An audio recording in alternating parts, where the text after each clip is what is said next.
Pour commencer un marathon Assassin's Creed, terminer le premier, réaliser un test de celui-ci, nous voici pour le second opus. Est-ce qu'ils ont corrigé les défauts du premier? Est-ce qu'il va révolutionner son genre? On va voir tout ça dans cette rétrospective. Dans ce deuxième opus, le changement d'ambiance est total. Au revoir le Moyen-Orient et Altaïr et bonjour l'Italie et Ezio Auditore da Firenze. Ezio Auditore est un jeune noble qui n'hésite pas à se battre pour sa famille et les causes qu'il défend. C'est un débilisement total qui change de Altaïr et son calme. Le changement d'ambiance est tout aussi radical. Dans le premier, on était au Moyen-Orient, en pleine période des croisades. Ici, on se retrouve 300 ans plus tard dans une Italie en pleine renaissance. Le jeu en devient donc beaucoup plus chaleureux et c'est agréable. Et contrairement au premier, toutes les villes abordées ont tout un style et une architecture bien différentes. Et finalement, dans le présent, on est toujours avec Desmond Miles, qui s'est échappé d'Abstergo grâce à l'aide de Lucy Stillman, qui s'est avérée être une alliée de taille.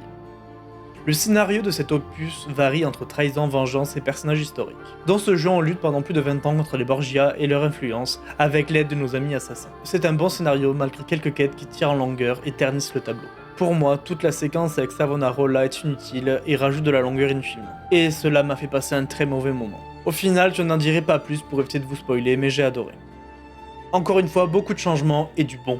Entre la gestion de l'armure et des armes qui changent l'esthétique en temps réel du personnage ou la rénovation de Monteriggioni, j'ai adoré, c'est excellent. Sans parler des méthodes d'assassinat qui se dotent d'une double lame, d'attaque aérienne, de pistolet lame et d'autres gadgets, c'est vraiment un gameplay varié qui s'offre à nous. Quant aux combats, ils sont très similaires au premier, c'est très correct. Pour le parcours, on peut enfin escalader en sautant, c'est quelque chose qui m'avait beaucoup manqué dans le premier. Sinon, c'est plus fluide et plus agréable que dans le précédent opus. C'est donc excellent également. En globalité, le gameplay est une agréable évolution et bien moins buggé que dans le premier.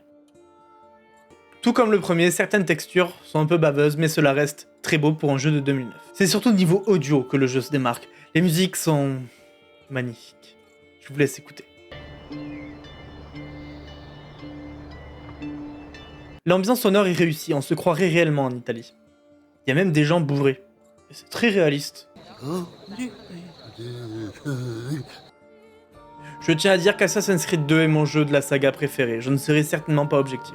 Mais pour moi, c'est une franche réussite en tout point. Et encore aujourd'hui, je vous conseille d'y jouer. Scénario, gameplay, ambiance, tout est réussi. Même les graphismes ont du charme. Si le premier était une esquisse, celui-ci est un jeu fini et abouti. Au final, je lui mets la note de 9 sur 10. N'hésitez pas à rejoindre mon aventure sur Twitch, on est en train de faire Brotherhood. Ciao.